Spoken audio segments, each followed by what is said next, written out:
Well, this is my 1978 Ford Ltd. I kind of had a weird problem with it. A couple months back, it would run and idle when it was cold, and then it would just shut off after about 10-15 minutes after it warmed up, and it wouldn't start again for a couple hours. Now, I figured out that it was the pickup coil in the distributor, and I'm going to show you how I did that. Now, it's cold, it's been sitting for a few hours, and I got the coil wire off. I got the coil wire off, and I got it hooked up to a spark checker, and I just got it grounded on the cap. And hopefully, if this camera's at all decent, it'll work.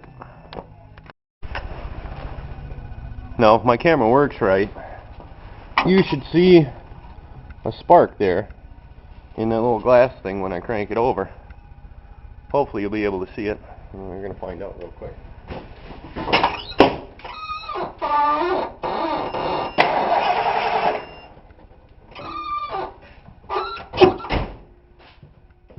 I hope you saw that.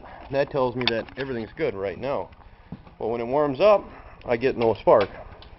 And it took me a while to figure it out. I threw some parts at it, new ignition module, new coil, which was cheap, but not the right way to do it. And I finally diagnosed the problem. When it gets hot, I don't get no spark out of here when I crank it. So what I did was I hooked up that distributor, sitting on the chair, plugged her in, didn't take it out. And I'll show you that in a minute. Now I've got this old distributor plugged in.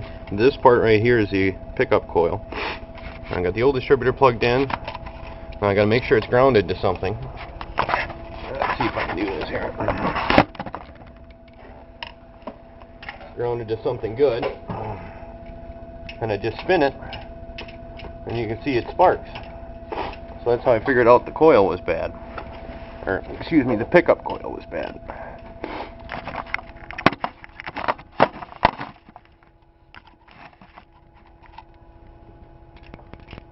There you go, now you can see the spark. So now I've got to take this pickup coil out, which I'm going to have to pry up on this reluctor wheel here, pull that off, and then loosen the screw there, and that little E-clip right down there, and it should come off, and then I can put it in my other distributor.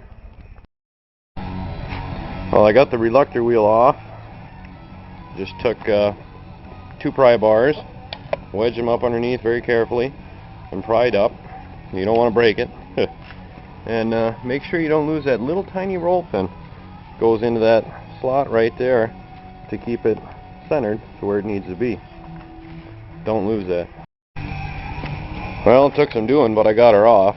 Been on there for damn near 30 years, so. But right there, that's the pickup coil, the whole unit. I took off a couple of screws. I took off the vacuum advance unit, and I took off this plate here to make it easier to pry it out. But hopefully, the one that's in there, which is only a year old, the whole distributor, should come out a little bit easier than that. And then I can just clean up that old one, put it in there, and hopefully it'll work. Now what I didn't show you before is there's a tiny little snap ring that fits in that groove. It's right there. Now don't forget to take that out. I didn't see it on this old one, so I broke it, but luckily I got the new one off, and I noticed it before I bent the shit out of anything, so don't forget that little snap ring. And I tell you, it ain't easy working down here in this little tiny space, no room to work, little tiny parts, but I'll get her done. Well, I got her all back together now. Hopefully it'll work. This is the first pickup coil I've ever done. So, I just got to put all this crap back together and see if she starts. Well, I guess this is a moment of truth. Got her all back together. Hopefully it's put together right. Well, we'll just see if she runs. Alright, here we go. Moment of truth. Oh, runs like $1,000,000.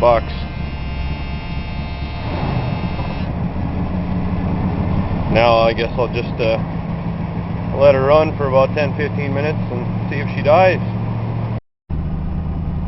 Well, it's been sitting here running for about a half hour and she's still going. So I think I fixed her. Sweet.